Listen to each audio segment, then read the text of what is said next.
it's Megan Rose from the Philippines. Welcome to the 344th episode of Gantsilyera, a show and tell of crochet and craft related items. Today is October 24, 2021. It's a Sunday.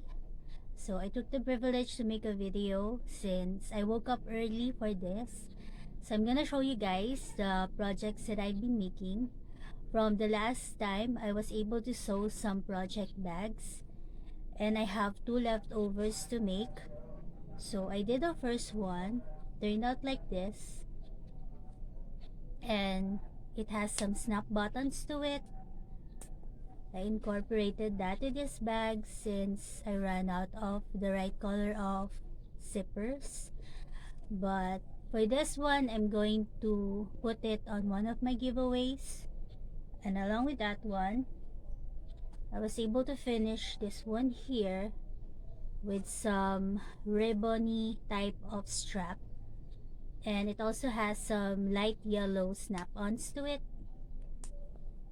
And then I have been meaning to make some patchwork tote bag inspired from Miss Terri of the Yarnjoy podcast. Hi Miss Terri! I wanted to make one of her bags that I have been seeing in the past times, so I decided to work on those. From the picture I referred to it, but this one turned out a little bit short on the sides or on the width, and it only has 6 of the vertical panels to it, also at the back. So these are strips of the fabric that Miss Shirley gifted, and I just put them in a random order. And it has this upper part here and also for the bottom one. So this one turned out this size. And for the strap, Mama bought some of this strap here from Divisoria, and so I was able to incorporate it here. She was also able to make a bag for her own using this fabric here, and we have been using it. So yesterday we went to the cemetery and I was able to give the diamond paintings to my auntie and titos. So my two titos come along with us to visit the cemetery. So for this one here, I was able to put here all of the 3 diamond paintings because it is big enough to hold all of those 3. And this is also inspired from Miss Terri's patchwork tote bag. The only difference is it has a half circle closure to it. So for this one, Mama suggested that I do that also. So I think I'm gonna put some snap buttons to it as some type of closure and maybe some string. So I can use this for whenever I buy yarn from Divisoria. It is very suitable for that type of purchase. For the bottom one, I use this fabric here, and from this fabric here, Mama was able to make a duster for herself. So I incorporated to the bottom since she still has some leftover of this, and also this one here. So I'm very pleased with my sewing projects, and it's nice to make one every now and then as some type of relaxing type of projects. So as I have said, we were able to visit our dead loved ones at Manila Memorial yesterday. So I have a separate video that I will put together so you guys can see the place. So I will do that in a separate video. I have taken clips of outside, so if you're interested, please do check that out. The next ones that I'm going to show you are the progress for my half circle bags, and I'm using the favorite stripes, fruity stripes from Red Heart for these ones, and other variegated yarns Miss Shirley gifted me. So for the first color, I was able to make some increases of half double crochet on the side bits. So now I will be able to put them together, and I have this bowl here left over for this.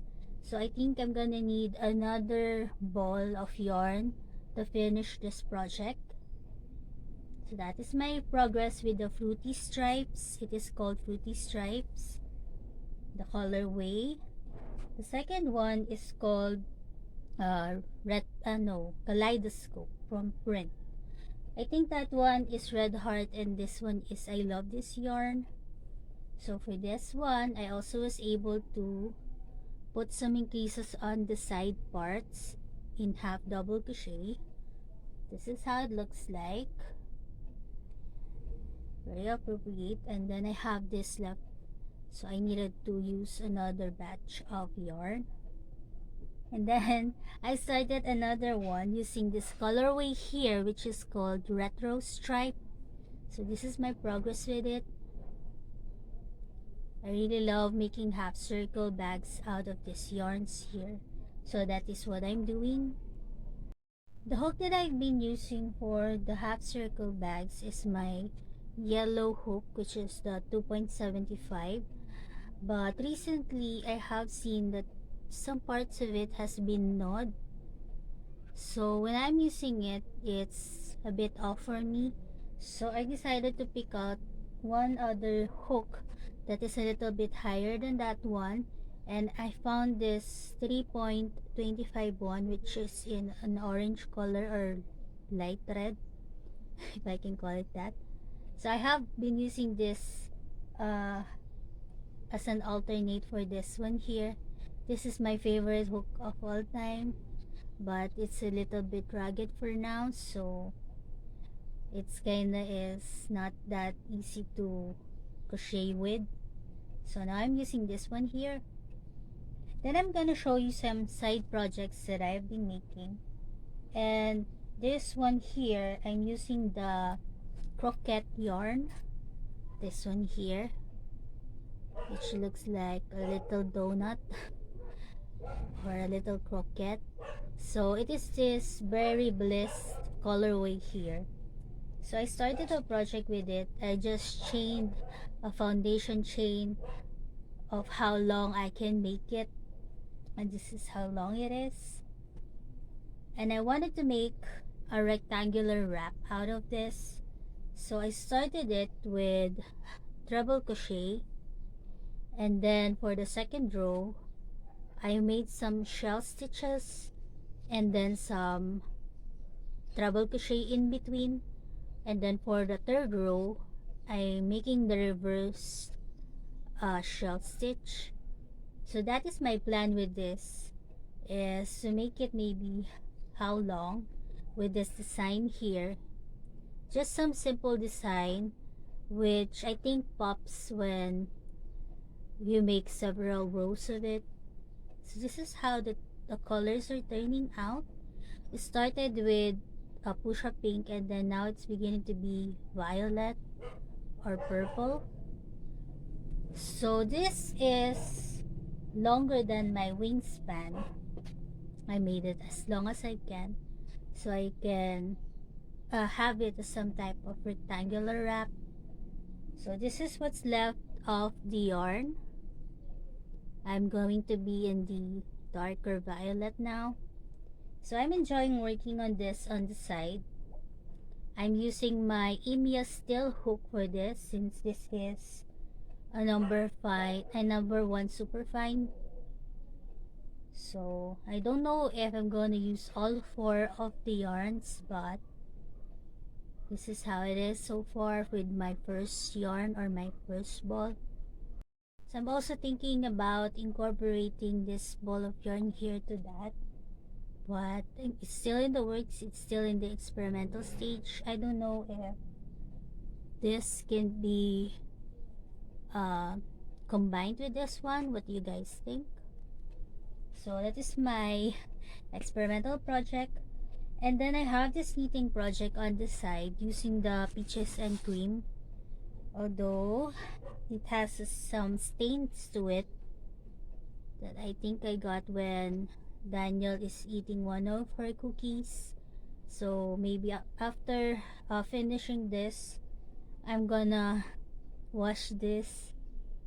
This is gonna be some type of dishcloth. So that is my progress with that, and I still have just much left, so I'm gonna use all of this for this project and then cast off just some type of knitting project on the side. I really love working on knitting project as some type of alternate with crochet, some simple ones. So I'm gonna show you guys the other time I was able to make a weapon chat of me organizing my beads. So after working on that, I decided to make some stitch markers. So I have roomaged my my storage or my stash for some lobster locks, and I found some. So that's what I did for these projects here. These are some stitch markers that I whipped out one time. I just decided to make them. They have varying type of uh, pendant like beads. Then I just incorporated some other beads to it. And I think I have 14 of this, so if ever I make another giveaway, I will try to put some of this there. So those are the stitch markers that I want to share with you guys. Oh, and also for this beads here, since some of them are very heavy, I think I can incorporate them as the bottom part for the wind spinners. I'm also planning to make more wind spinners, so these are gonna be very appropriate for the bottom part of it. So yesterday, after going to the cemetery, I asked Mama if we can go by Quiapo because I wanted to buy these beads here to finish this project. This is the big pouch. I have a tutorial of this. If you're interested, I will put the link on the description box below. And if ever I find a picture of it, I will put it here so you will know how it looks like. So I have made 2 panels in the past, and I needed to connect them on the side and the bottom part. So I needed some red acrylic beads for it, the 6mm size one. So when we went to Quiapo, I was able to buy this along with some other stuff. Like I really needed some keychains or key rings with some chains on it, and then I also was able to purchase the appropriate color of zippers along with sliders. It has 2 different sliders to it. There's this one and there's this other one here. So I purchased all of the colors that I needed for the mandala bags since I have been meaning to put the zippers on it. But these are bigger type of zippers. I think this is the number 5. There are 2 sizes to it. The number 3 is the smallest one or the smaller one. So now I will be able to finish the mandala bags. So those are most of the things that I want to share with you guys. As I have said, I will put on a separate video our adventure or our visit at Manila Memorial yesterday. So I'll put that on a separate video. I'm gonna let you guys go now. It's starting to rain. And Mama went to church. I think I'm going to watch the live on Facebook. I have been doing that. Sometimes they have a midweek service that starts 8 p.m. So sometimes before going to sleep, I listen to that, a midweek service. And then every Sunday, they have about 3 services at D8 Mall in Divisoria. So Mama went for the first service where she always goes along with her intercessors friends. Sometimes they have meetings on the messenger. Sometimes they do some testimonials and prayers there. So it's kind of cool that she belong in this type of group of people that she can relate to and be friends with. I really like that. But I also have that with my yarn community and my team organic group. So I'm gonna let you guys go now. This is gonna be a separate video, and if ever I find something that I forgot, I will put on the end bits of the podcast. So I'm gonna let you guys go now. Happy crafting, everyone, and thank you very much for always sticking by me and catching up with me. I really appreciate it. So that's it from me. Bye for now.